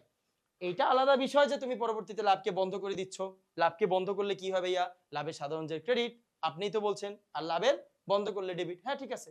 বাট এইখানে কি হবে, বিক্রয়জনিত জাবেদায় কি হবে, আমার প্রশ্ন ওইখানে। তাহলে বিক্রয়জনিত হচ্ছে মোটর কার বিক্রয়জনিত লাভ হিসাব ক্রেডিট। তাহলে 1 ও 3 আনসার, 1 ও 3 খ শেষ, আশা করি বুঝতে পারছো। তারপর আসো, ও 31 তো আগেই সলভ, 31 তো সেই যে 10 এর সাথে আমরা সলভ করেছিলাম, আমরা আসো 32 এ যাই। অবচয় একটি অভ্যন্তরীণ লেনদেন, আন্তঃলেনদেন, কারণ অবচয় হচ্ছে মেশিন বা যে কোনো স্থায়ী সম্পদ জনিত লেনদেন বা যে কোনো স্থায়ী সম্পদের অনগদ লেনদেন, অদৃশ্যমান লেনদেন, অস্পর্শনীয় লেনদেন, যে কোনো স্থায়ী সম্পদ কতটুকু ক্ষয়ক্ষতি হয়েছে ওইটা নির্ণয় করছে, ওইটা নির্ণয় করছে। তাহলে কি প্রতিষ্ঠানের বাইরে না ভিতরে, ভাইয়া প্রতিষ্ঠানের বাইরে না ভিতরে, ভিতরে, তাহলে অবশ্যই আন্তঃলেনদেন, ঠিক আছে ঠিক আছে। ব্যবসায়িক লেনদেন, তো এটা অব্যবসায়িক কেমনে, আমার ব্যবসায়ের সকল সম্পত্তি নিয়ে আমি অবচয় ধার্য করছি, সম্পত্তি, তো সম্পত্তি আমার ব্যবসায়ের, সুতরাং লেনদেনটাও ব্যবসায়, তাহলে 2ও ঠিক আছে। অনগদ লেনদেন, হ্যাঁ আমরা তো জানি, শূন্যীকরণ বলো, সম্ভব বলো বা শূন্যকরণ বলো, অবচয় বলো, অবলোপন বলো, বিক্রয়জনিত লাভ বলো, বিক্রয়জনিত ক্ষতি বলো, এই সবগুলো একটা অনগদ লেনদেন। তাহলে এগুলো সব অনগদ লেনদেন, 1 2 3 সবই ঠিক আছে, উত্তর ঘ, ইজি। অবচয় হলো আবারও একই কাহিনী, কাইন্ড অফ একই প্রশ্ন। অনগদ লেনদেন আমরা জানি, ব্যয় বন্টন আমরা জানি, অদৃশ্যমান সবই ঠিক আছে। এবার আসো অদৃশ্যমান তো একটু আগে বললাম, অনগদ একটু আগে বললাম, ব্যয় বন্টনের একটু কথা বলি। আমরা জানি অবচয় একটি ব্যয় বন্টন প্রক্রিয়া। স্থায়ী সম্পত্তির একটা একটা সময় সীমা থাকে। স্থায়ী সম্পত্তি 5 বছর ব্যবহার করব, ওই স্থায়ী সম্পত্তি প্রতি বছর অবচয় জনিত কারণে ক্ষয় বা ক্ষতি হবে। 5টা বছরে ওই সম্পত্তির ক্ষয়কে 5 ভাগে ভাগ করার নাম ব্যয় বন্টন পদ্ধতি। এটা কোনো মূল্যায়ন প্রক্রিয়া নয়, এটা একটা ব্যয় বন্টন পদ্ধতি, এটা মাথায় রাখবা। তাহলে উত্তর 1 2 3 সবগুলাই ঠিক আছে, সমস্যা নাই। এবার আসো পুঞ্জীভূত অপচয়। পুঞ্জীভূত অপচয়, এতক্ষণ যে পুস্তক মূল্য দেখাইলাম এটা কি? এতক্ষণ যে পুস্তক মূল্য দেখাইলাম, কারে দেখাইলাম, মানে জিনিসটা কি? এই যে পুস্তক মূল্য, তোমরা মনোযোগ দাও, পুস্তক মূল্যটা কি, কেমনে বাইর হলো? আমার সম্পত্তির মূল্য কত ভাইয়া বলো? 1 লক্ষ টাকা। আমি ওই সম্পত্তি 3 বছর ব্যবহার করছি, 3 বছরে কত টাকা ব্যবহার করলাম? 30,000 টাকা। তাহলে ভাই আমার এখন আজকের দিনে দাম কত? 70,000 টাকা। এই যে 70,000 টাকার নাম কি? পুস্তক মূল্য, বই মূল্য, বুক ভ্যালু, ফেয়ার ভ্যালু, শেষ। আমার এই 70,000 টাকার নাম পুস্তক মূল্য। এইটা আমি কেমনে পাইলাম? আমার প্রশ্ন এই জায়গায়, 1 লাখ থেকে কেমনে 70,000 হইলো? এই পুঞ্জীভূত অবচয়ের ফলে। এই 30,000 টাকা মাইনাস না দিলে 1 লাখ কখনো 70 হয়? হয় বলো? হয় না। তার মানে এই 1 লাখ টাকা হচ্ছে সম্পদ, এই সম্পত্তি হ্রাস পেয়েছে। কোনো একটা অ্যাকাউন্ট যদি কখনো হ্রাস পায়, সেটার আগে বসায় দিবা প্রতি, কন্ট্রা, বিপরীত। প্রতি, কন্ট্রা, বিপরীত, যে কোনো একটা, আবার 3টাই বসায় দিও না, যে কোনো একটা। তাইলে এই যে বিপরীত সম্পদ বসায় দিলাম, বিপরীত সম্পদ, কন্ট্রা সম্পদ, কন্ট্রা অ্যাসেট, অথবা আমরা এই জায়গায় বলতে পারি প্রতি সম্পদ। সুতরাং পুঞ্জীভূত অবচয় বা অবচয় সঞ্চিতি বা ক্রমযোজিত অবচয় একটা বিপরীত সম্পদ। আসো এরপরে বলি, যদি অবচয় অতিরিক্ত ধার্য করা হয়, ভাইয়া দেখো অবচয় যদি অতিরিক্ত ধার্য করা হয়, তাহলে অবচয়, ধরো অতিরিক্ত একটা এক্সাম্পল দিয়ে বুঝাই। আমার অবচয় নরমালি কত? 1,000 টাকা। বার্ষিক অবচয় 1,000 টাকা কম হয়ে যায়, আমরা 1,000 টাকাই ধরলাম। অবচয় যদি অতিরিক্ত হয়ে যায়, 1,000 টাকার জায়গায় যদি আমি 1200 টাকা ধরে ফেলি, তাহলে আমি নিশ্চয়ই 200 টাকা অবচয় অতিরিক্ত লিখে ফেলছি। অতিরিক্ত 200 টাকা অবচয় লিখে ফেলছি। অতিরিক্ত 200 টাকা অবচয় নির্ণয়ের ফলে আমার ব্যয় বৃদ্ধি পেয়েছে ভাইয়া। ব্যয় বৃদ্ধি পাইলে আমার আয় কমে যাবে, এটাই নিয়ম। নিট লাভ কমে যায়, ব্যয় বৃদ্ধি পেলে নিট লাভ কমে যায়। আর যদি আমার নিট লাভ কমে যায়, তাহলে আমার মালিকানা সত্ত্ব কমবে, মালিকানা সত্ত্ব অবশ্যই কমবে, এবং আমার ইহার দায় বাড়বে। আচ্ছা আমাকে বলো তো, দায়, অবচয়ের সাথে দায়ের কি সম্পর্ক? নিট লাভ কমলে মালিকানা সত্ত্ব কমবে, তাই 1 ও 2 ঠিক আছে। অবচয়ের সাথে কি দায়ের কোনো সম্পর্ক আছে? নাই। তাহলে অ্যান্সার 1 ও 2, অ্যান্সার 1 ও 2। দায়ের সাথে তো অবচয়ের সম্পর্ক না, অবচয় তো সম্পদের সাথে ব্যয়ের সাথে সম্পর্ক। সুতরাং অ্যান্সার 1 ও 2। অবচয় হলো অদৃশ্যমান লেনদেন, অনগদ লেনদেন, স্থায়ী সম্পত্তির মূল্য বন্টন। মূল্য বন্টনের আরেকটা নাম ব্যয় বন্টন। মূল্য বন্টন বুঝো, আবার কনফিউশন সৃষ্টি করো না, এটা কিন্তু মূল্যায়ন না, মূল্য বন্টন বলছে, মূল্যায়ন বলে নাই। যদি এবার মূল্যায়ন বলতো, তাহলে কিন্তু এটা অবচয়ের উদ্দেশ্য নয়, অবচয়ের ওই প্রসেসেই যায় না, অবচয় কোনো মূল্যায়ন নয়। অবচয় একটা মূল্য বন্টন প্রক্রিয়া অথবা ব্যয় বন্টন প্রক্রিয়া, এটার নামই তো ব্যয়, এটার নাম ব্যয়, ব্যয় বন্টন প্রক্রিয়া। ঠিক আছে, সুতরাং 1 2 3 সব ঠিক আছে, অ্যান্সার ঘ। আসো আমরা পরেরটা চলে যাই। অবচয় প্রভাবিত করে, অবশ্যই প্রভাবিত করে, ডিরেক্ট প্রভাবিত করে। কোথায়? বিশদায় বিবরণীতে। কারণ পরিচালন ব্যয়তে লেখো, অবচয় পরিচালন ব্যয়তে লেখার ফলে আমার বিশদায় বিবরণীর আয়টা কমে যায়, সুতরাং প্রভাবিত করে। আর্থিক অবস্থা বিবরণীতে প্রভাবিত করে, অবশ্যই করে, কারণ অবচয় কি তুমি খালি অবচয় লিখবা? তুমি কি সুম্মা ডি অ্যারিথমেটিকা জিওমেট্রিয়া প্রপোর্শনিয়ার প্রপোর্শনালিটা 1494 সালের লুকা প্যাসিওলি লেখা, বার্টলোমিও ডি লুকা প্যাসিওলি, ওনার এই সূত্র কি তুমি ওনাকে তুমি মানবা না? দুই তরফা দাখিলাকে কি তুমি মানবা না? তাহলে এই জায়গার মধ্যে অবচয়, আমরা খালি অবচয় বিশদায় বিবরণীতে দিলাম, তাহলে আমাদের আর্থিক অবস্থার সমস্যা কি? ওখানে কি করছে? অবশ্যই পুঞ্জীভূত অবচয় আর্থিক অবস্থার বিবরণীতে সম্পদ থেকে মাইনাস দিতে হবে, তো মাইনাস দিলে আর্থিক অবস্থার বিবরণী বা উদ্ধৃত্ত পত্র এটাও প্রভাবিত হবে। তাহলে ভাই 1 ও 3 ঠিক আছে, 2 ঠিক নাই, কারণ 2 প্রভাবিত হয়, এই 2 নাম্বারটা যেটা প্রভাবিত হয় এটা হচ্ছে বিশদায় বিবরণী রেজাল্টের কারণে, অবচয়ের কারণে না। অবচয়ের কারণে নিট মুনাফা প্রভাবিত হচ্ছে, এইখানে ডিরেক্ট প্রভাবিতর কথা বলা আছে। প্রত্যক্ষভাবে প্রভাবিত করে কাকে? প্রত্যক্ষভাবে প্রভাবিত করে বিশদায় বিবরণী আর আর্থিক অবস্থা বিবরণীকে। সুতরাং মালিকানা সত্ত্ব এখানে আসবে না, সুযোগই নাই। মালিকানা সত্ত্ব নিট মুনাফার ফলে প্রভাবিত হয়, অবচয়ের ফলে না, মাথা রেখো, প্রত্যক্ষ। তাহলে 1 ও 3 অ্যান্সার শেষ। ঠিক আমি বন্ধ করে দিব যাওয়ার পর নাকি? ও আপনি আছেন? আমি তো আছি, বললাম যে ইসে ঝড় ঠান্ডা তো কালকে আমি গিয়েছিলাম, এই জন্য বুঝতে পারতেছি। তাহলে দেখেন আমাদের এই যে 38 নাম্বার যেটা, এটা কিন্তু একটু আগেও সলভ করলাম। পুঞ্জীভূত অপচয় বলেন, অপচয় সঞ্চিতি বলেন, একই তো কথা। তাহলে পুঞ্জীভূত অপচয় যদি কন্ট্রা অ্যাসেট হয়, বিপরীত সম্পদ হয়, অর্থাৎ এর ফলে যদি সম্পত্তির পরিমাণ হ্রাস পায়, তাহলে পুঞ্জীভূত অপচয় বা অপচয় সঞ্চিতি তো কন্ট্রা সম্পদ হবেই। ঠিকই তো আছে, ইজি, একই তো কাহিনী, সহজ। এবার আসেন, কোন সম্পদের অপচয় গণনা করা হয় না। কোন সম্পদের অপচয় গণনা করা হয় না? ভূমি, সবাই জানি। দালান কোঠা, আসবাবপত্র, ইজারা সম্পত্তি। ইজারা সম্পত্তি তোর অপচয় এমনিতেও গ্রহণ করা হয় না, ইজারা সম্পত্তি তো সম্ভবই না। ইজারা সম্পত্তির আমরা অবলোপন গণনা করি। এরপরে দালান কোঠা, আসবাবপত্র দৃশ্যমান স্থায়ী সম্পদ, তাই এটার ক্ষেত্রে আমরা অপচয় ধার্য করি। কিন্তু ভূমি বাদে সকল স্থায়ী সম্পত্তির উপর আমাদের অপচয় ধার্য করতে হবে। তাই উত্তর গ। এবার আসেন, অপচয়ের কারণ হলো ব্যবহারজনিত ক্ষতি, ব্যবহার অনুপযোগিতা, সময়ের বিবর্তন। তিনটাই তো উত্তর। কি বলেন আপনারা? তিনটাই তো উত্তর। অপচয়ের কারণ কি? ব্যবহারজনিত ক্ষয় বা ক্ষতি। ব্যবহার করলে একটা মেশিন বা একটা যন্ত্রপাতি, একটা আসবাবপত্র, একটা ফার্নিচার, একটা স্থায়ী সম্পদ ক্ষয় হয়, ক্ষতি হয়, তাহলে তো এক নাম্বার ঠিক আছে। এরপরে ব্যবহার অনুপযোগিতা। ব্যবহার অনুপযোগিতা মানে ওই যে ব্যবহার না করার ফলে ব্যবহারে অনুপযোগী হয়ে পড়ে, কোয়ালিটি খারাপ হয়ে যায়, সেটা। তাহলে দুইও ঠিক আছে।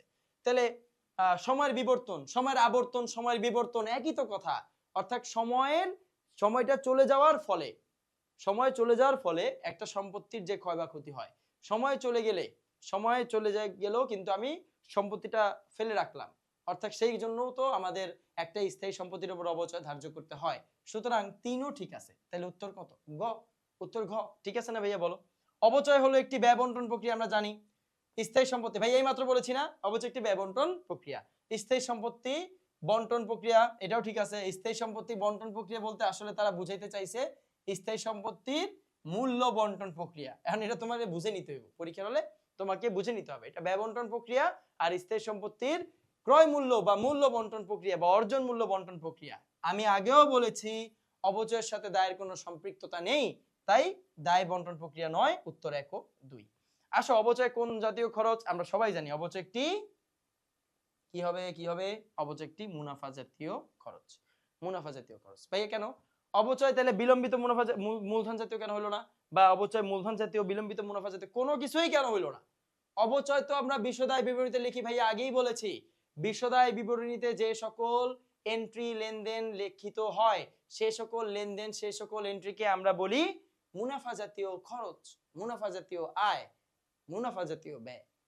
তাহলে মুনাফা জাতীয় খরচ তো মুনাফা জাতীয় ব্যয়ের একটা অংশ, ঠিকই তো আছে। তাহলে এই যে মুনাফা জাতীয় অবচয় একটা মুনাফা জাতীয় খরচ, অর্থাৎ প্রতি মাসে নিয়মিত হয়, প্রতি মাসে বারবার হলে, বারংবার হলে, প্রতি বছরে বারবার হলে আমরা সেই ধরনের ব্যয়কে, নিয়মিত ব্যয়কে, নিয়মিত খরচকে আমরা বলি মুনাফা জাতীয় খরচ। কথা ঠিক আছে? আর খরচ আর ব্যয়ের পার্থক্য আমরা জানি না। খরচ, ব্যয়, ক্ষতি, এই পার্থক্য তো আমরা সবাই জানি। খরচ কি? বলো ভাই, আমাকে বলো, খরচ কি? সেই অংশটা যেটা ব্যয়ের কনজিউম অংশ। অর্থাৎ আমি একটা, ধরো যে এটা একটা মার্কার, তো আমার পুরো মার্কারের মধ্যে আমার 1/3 এখনো কালি বাকি আছে, বাকি 2/3 আমি ব্যবহার করে ফেলেছি। যতটুকু আমি ব্যবহার করে ফেলেছি 3/2 অংশ সেটা আমার খরচ। আর পুরো মার্কারটা আমি যে কিনেছি, পুরো 3টা অংশই তো আমি ক্রয় করেছি, খরিদ করেছি, সেটা হচ্ছে আমার ব্যয়। তো কলম ক্রয়টা আমার ব্যয়, আর কলমের মধ্যে যতটুকু কালি আমি শেষ করে ফেলেছি, ভোগ করে ফেলেছি, কনজিউম করে ফেলেছি, সেটা আমার মুনাফা জাতীয়, সেটা আমার খরচ। আশা করি তোমাদের কাছে ব্যাপারটা ক্লিয়ার। আমরা একেবারে আমাদের ক্লাসের শেষ পর্যায়ে। আসো লাস্ট কয়েকটা গুরুত্বপূর্ণ এমসিকিউ শেষ করি। একটি সম্পত্তি ক্রয় মূল্য ও পুঞ্জীভূত অপচয়ের পার্থক্য কি বলা হয়? রাজশাহী বোর্ডে আসছে, দিনাজপুর বোর্ডে আসছে। হাস্যকর। তাহলে ভাই আমরা তো এটা পারি, সবাই পারি, আমরা বারবার এইটাই আমরা পড়েছি এই মাত্র। একটা সম্পত্তির ক্রয় মূল্য থেকে পুঞ্জীভূত অপচয় বাদ দিলে আমরা সব সময় ওই সম্পত্তির পুস্তক মূল্য পাই। ভাই এখানে পুস্তক মূল্য নাই, তাহলে বই মূল্য আছে, অ্যানসার দাও। বই মূল্য আছে, তাহলে অ্যানসার দাও। সম্পত্তির অর্জন মূল্য মাইনাস পুঞ্জীভূত অপচয় ইজ ইকুয়াল টু বই মূল্য। অবচয় যোগ্য মূল্য আবার দিও না। অবচয় যোগ্য মূল্যের সূত্র কি? অবচয় যোগ্য মূল্যের সূত্র কি বলো? অর্জন মূল্য মাইনাস সম্পত্তির অর্জন মূল্য বা ক্রয় মূল্য মাইনাস কি হবে? ভগ্নাবশেষ মূল্য। ভগ্নাবশেষ মূল্য, এইটা হচ্ছে অবচয় যোগ্য মূল্যের সূত্র। আমার এখানে অ্যানসার বই মূল্য। এবার আসো, অবচয় নির্ধারণে কোনটি বিবেচ্য বিষয় নয়? অবচয় নির্ধারণে কোনটি বিবেচ্য বিষয় নয়? আচ্ছা, অবচয় নির্ণয়ে ক্রয় মূল্য মানে, ক্রয় মূল্য মানে জানি কি ভাইয়া? অর্জন মূল্য। তাহলে অর্জন মূল্য বা ক্রয় মূল্য একটি বিবেচ্য বিষয়, এটা ঠিক আছে। ভগ্নাবশেষ মূল্য এটাও একটা বিবেচ্য বিষয়, এটাও ঠিক আছে, ওকে। তারপরে অবচয়যোগ্য মূল্য সূত্র কি, ওই যে অর্জন মূল্য মাইনাস ভগ্নাবশেষ মূল্য। তো অবচয়যোগ্য মূল্য যদি আপনি বের না করেন, অবচয় কার উপর ধরবেন? অবচয় নির্ণয়ের ক্ষেত্রে ক্রয় মূল্য, ভগ্নাবশেষ মূল্য, অবচয়যোগ্য মূল্য, এই তিনটাই হচ্ছে বিবেচ্য বিষয়, তিনটাই বিবেচ্য বিষয়। তাহলে ভাইয়া বিবেচ্য বিষয় 9 কোনটি সেটা তো বললেন না। বিবেচ্য বিষয় 9 কোনটি ভাইয়া? বিবেচ্য বিষয় 9 হচ্ছে আমাদের এই জায়গার মধ্যে বাজার মূল্য, অর্থাৎ ওই মেশিনের বাজার মূল্য বর্তমানে কত সেটা আমার দেখে লাভ নাই, আমি কত টাকা দিয়ে খরিদ করেছি, ক্রয় করেছি, সেটাই আমার দেখার বিষয়। তাই উত্তর হচ্ছে খ, অর্থাৎ কোনটি বিবেচ্য বিষয় নয়? অ্যান্সার বাজার মূল্য। পুঞ্জীভূত অবচয় হিসাব একটি বিপরীত সম্পদ হিসাব, আশা করি এটা বলতে হবে না। যে কোনো যেমন বিক্রয় ক্রেডিট, বিক্রয় ফেরত ডেবিট, কারণ বিক্রয় ফেরতকে আমরা বলি বিপরীত আয়। বিপরীত আয় কেন? যে কোনো কিছু, যে কোনো একটা হিসাব যদি হ্রাস পায় ভাইয়া সেটাকে আপনি কি বলবেন? বলেন, মনোযোগ দেন শিক্ষার্থী বন্ধুরা, বলো। যে কোনো হিসাব যদি হ্রাস পায় সেটাকে আমরা বলবো প্রতি কন্ট্রা বিপরীত। তাহলে বিক্রয় হ্রাস পেলে বিপরীত আয়, কারণ বিক্রয় একটা আয়। ক্রয় হ্রাস পেলে বিপরীত ব্যয়, কারণ ক্রয় একটা ব্যয়।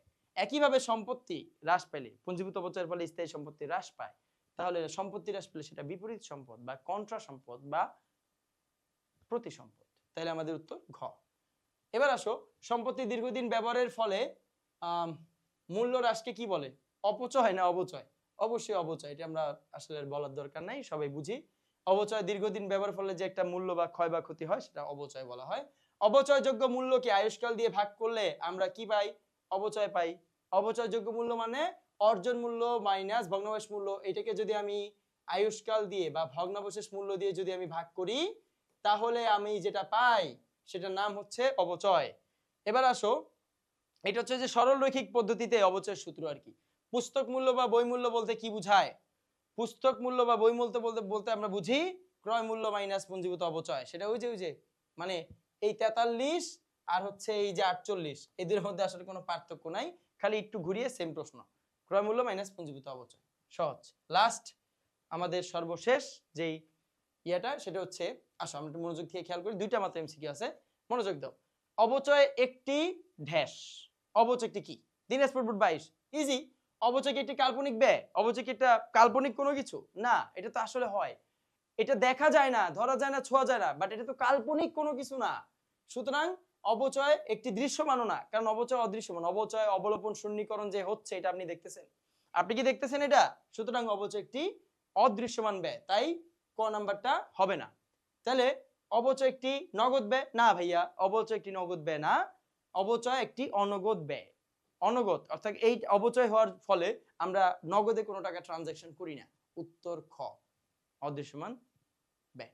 সর্বশেষ, অবচয় একটি কারবারি লেনদেন, মানে বাণিজ্যিক লেনদেন আমরা জানি, বা ব্যবসায়িক লেনদেন, আন্তঃলেনদেন, এটাও ঠিক আছে, অনগদ লেনদেন এটাও ঠিক আছে, উত্তর ঘ। তাহলে আমাদের সকল 50টি খুব গুরুত্বপূর্ণ এমসিকিউ প্রশ্ন শেষ হয়ে গেল এই ক্লাসের মাধ্যমে। তোমাদেরকে আমার আহ্বান থাকবে, পরবর্তী ক্লাস, ওই ক্লাসেও কিন্তু আমি আবার এমসিকিউ প্রশ্নের উপর আলোচনা করব। প্রায় আরো 70টির মতো এমসিকিউ নিয়ে আমি আলোচনা করব, খুবই সহজ এবং বোর্ডে আসার মতো খুব ইম্পর্টেন্ট এমসিকিউ নিয়ে আলোচনা করব।